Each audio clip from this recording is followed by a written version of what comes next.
Hello everyone, I am Neha Maurya and welcome to online platform of Agrawal classes. तो ये जो series हमने शुरू की है, इस सीरीज़ में हम कुछ इंपॉर्टेंट टॉपिक्स के बारे में बात करेंगे जिनसे हर साल नीट में कुछ ना कुछ क्वेश्चंस आते रहते हैं।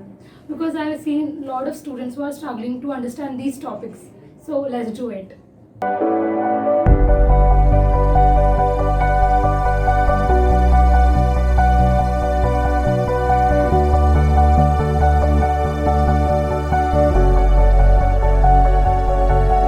हेलो एवरीवन, तो लास्ट वीडियो में मैंने आपको मसल के बारे में इंट्रोडक्शन दिया था कि मसल बनते कैसे हैं, किस टिश्यू से बनते हैं, किस जर्म लेयर से बनते हैं और उनके टाइप कैसे हैं और उनको किस बेसिस पर डिवाइड किया गया है। इस लेक्चर में मैं आपको स्ट्राइटेड मसल या स्केलेटन मसल के बारे में डिटेल में बताने वाली हूँ कि इसका स्ट्रक्चर कैसा होता है या और क्या उसके प्रॉपर्टीज़ होते हैं। तो इस लेक्चर में हम डिटेल में किसके बारे में पढ़ने वाले हैं?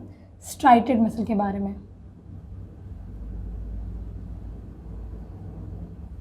स्ट्राइटेड मसल कहो या स्केलेटन मसल कहो,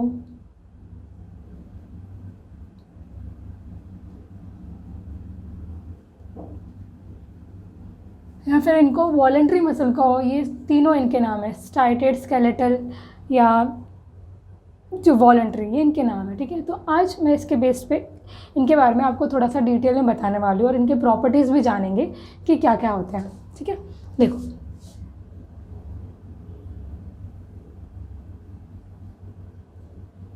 ये जो मैंने एक बनाया है, this is single striated muscle cell, single cell. Okay, it is a single cell. ये दूसरा सेल हो गया। तो ये 4-5 सेल मैंने यहाँ पर बना दिया है। ओके, तो ये हमारे स्ट्राइटेड मसल के 4-5 सेल हैं। तो पहली बार इनको देखकर हमें क्या पता चलता है कि इनका शेप जो है ना वो सिलेंड्रिकल है। तो पहली बात हमें पता चलती है कि दे आर सिलेंड्रिकल।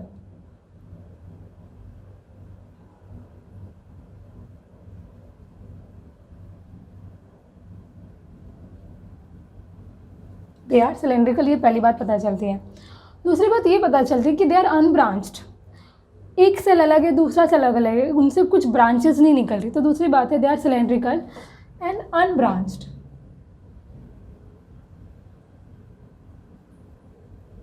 ये बातें पता चल रही है।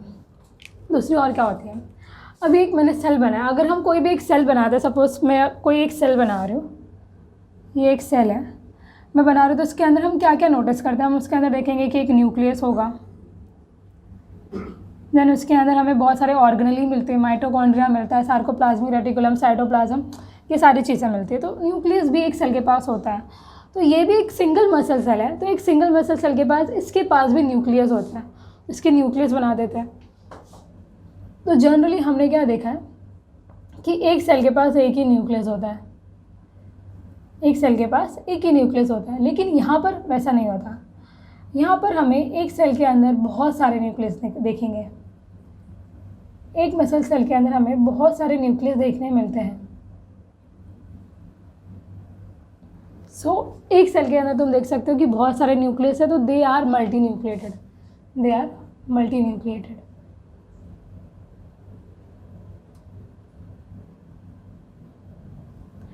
अब ये मल्टी न्यूक्लिएटेड बने कैसे? क्योंकि हमारे बॉडी में हर एक सेल है, हर एक सेल के पास एक न्यूक्लियस है, तो इनके पास इतने सारे न्यूक्लियस आए कहाँ से? और ये मल्टी न्यूक्लिएटेड का कौन सा टाइप है? देखो, मल्टी न्यूक्लिएटेड होने के टाइप्स होते हैं, या तो सिनोसाइटिक या तो सिंसिक्शियम। तो ये कौन सा टाइप है? तो this is called as syncytium multinucleated. तो ये मल्टी न्यूक्लिएटेड तो है ही, पर कौन से हैं? सिंसिक्शियम है।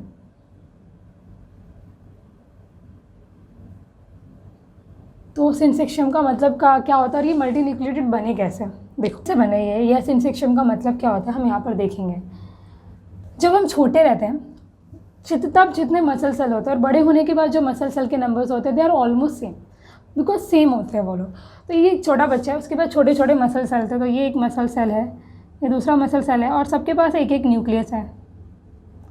ये छोटे बच्चे का मसल सेल है। लेकिन जब ये बच्चा बड़ा होता है, इसके सारे मसल सेल मिल जाते हैं और एक बड़ा सा मसल बनाते हैं।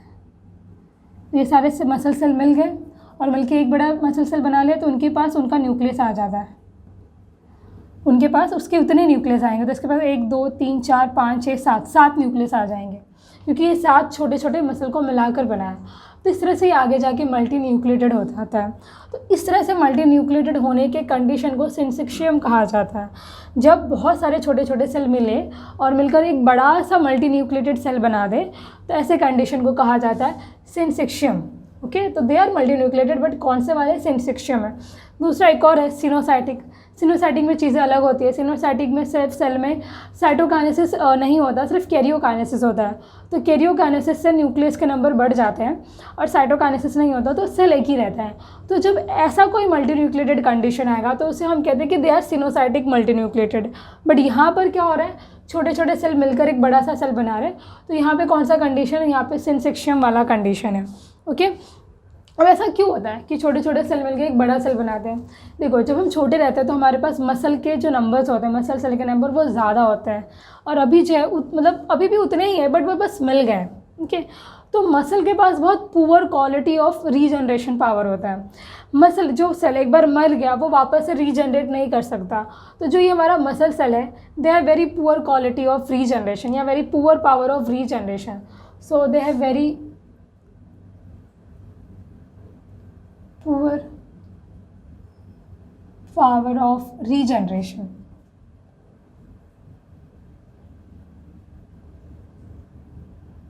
अगर एक मसल सेल की डेथ हो जाए तो दूसरा मसल सेल नहीं आ सकता। जैसे कि कहने का मतलब ये है, अगर तुम्हें चोट लगती है, ये कौन सा टिश्यू है? ये एपिथेलियम टिश्यू है, राइट? यहाँ पे चोट लगती है। चोट लगने के बाद क्या होता है? हमेशा से ब्लीडिंग होती है? नहीं, कुछ दिनों बाद ब्लीडिंग रुक जाती है, कुछ मिनटों में ही ब्लीडिंग रुक जाती है और वहाँ के जो सेल्स रिपेयर हो जाते हैं। मतलब हमारे एपिथेलियम टिश्यू के पास हाई पावर ऑफ रीजनरेशन है, लेकिन वैसा मसल सेल के पास नहीं होता। मसल सेल, एक मसल सेल डिवाइड होकर दूसरा मसल सेल कभी नहीं बन सकता। जैसे कि अगर ये मसल सेल है, इसे थोड़ा सा प्रॉब्लम है, यहाँ पे ये कट गया है तो ये कट हो गया, तो ये कट रिपेयर हो सकता है, लेकिन कभी भी एक मसल सेल से इस तरह से दो मसल सेल नहीं बन सकते। ये हमें ऐसा कभी भी देखने नहीं मिलेगा। तो they have poor power of regeneration. दूसरी और चीज़ क्या देखने मिलती है, ये जो हमारा मसल सेल है उसके ऊपर स्ट्राइशंस होते हैं। लास्ट में जब मैं इनका इंट्रोडक्शन दे रही थी लास्ट वीडियो में, तब भी मैंने बताया था इनके ऊपर ये कुछ ऐसे ऐसे स्ट्रक्चर्स होते हैं, ऐसे स्ट्राइशंस होते हैं। तो आपको हर मसल, सिंगल मसल सेल के ऊपर इस तरह से स्ट्राइशंस देखने मिलेंगे। कुछ black bands, light bands, dark bands इन्हें कहा जाता है। तो कुछ लाइट और डार्क बैंड्स देखने मिलते हैं, और वो लाइट और डार्क बैंड्स ऐसा अपीयरेंस देते हैं स्ट्राइशंस का। तो इनको स्ट्राइटेड मसल्स भी कहा जाता है। सो दे आर स्ट्राइटेड।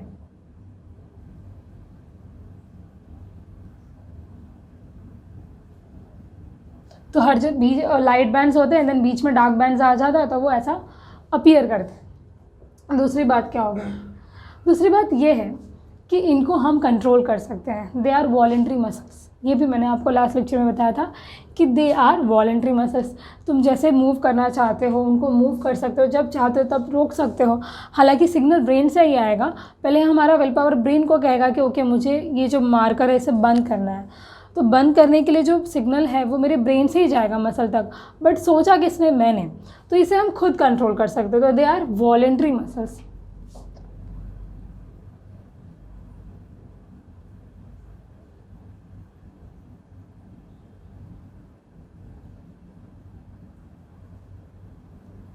ओके, और इनके एग्जाम्पल्स क्या हैं? इनके एग्जाम्पल्स होते हैं हमारे जो बाइसेप्स, ट्राइसेप्स, लास्ट लेक्चर में मैंने बताया था आप लोगों को। बाइसेप्स, ट्राइसेप्स, देन टंग। ऐसे मसल से मूवमेंट कौन सी आती होगी? तो ऐसे मसल से हम कौन से मूवमेंट कर पाते हैं?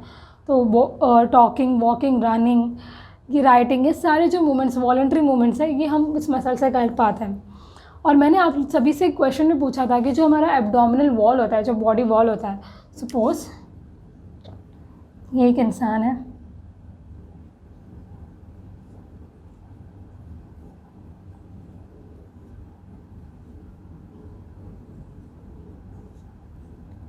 ये जो यहाँ पे नेवल के आसपास ये जो बॉडी वॉल है, ये जो बॉडी वॉल है, इतनी बॉडी वॉल है, इसे एब्डोमिनल वॉल भी कहा जाता है। दिस इज इंटरनल की बात नहीं करी मैं, आउटर जो बॉडी वॉल है, एब्डोमिनल वॉल है।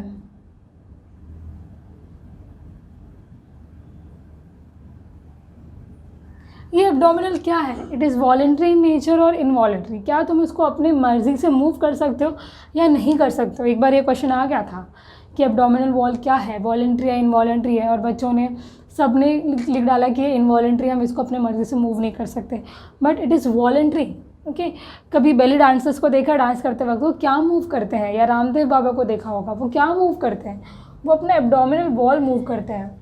तो that means abdominal wall is voluntary nature. हाँ, उसका हमें कंट्रोल सीखना पड़ता है।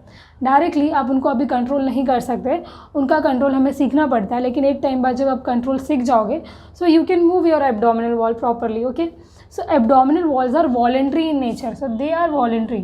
सो ये याद रखो।